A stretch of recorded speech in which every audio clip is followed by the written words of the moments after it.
19. Busa pag hinulsol mo og balik sa Dios aron papaso niya ang inyong mga sala kun himuon ninyo kini, no?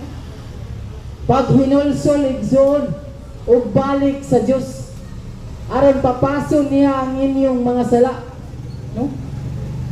Kung inyo kining buhaton, no? Muna igsoon og nagingon ang pulong sa Ginoo diri sa ikaduhang Pedro 3:9.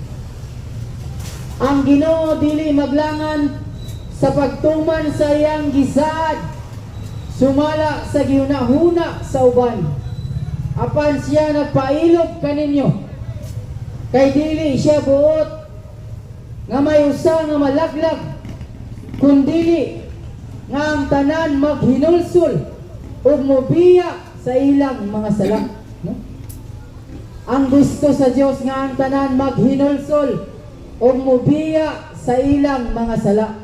Mo kana igsuon nga pag hinulsol o biyahe na ang imong mga sala igsuon, samtang lagsik pa ang imong lawas, wala pa ka mag-agoy-agoy igsuon, hinulsoli ang imong mga sala o balik na sa Dios.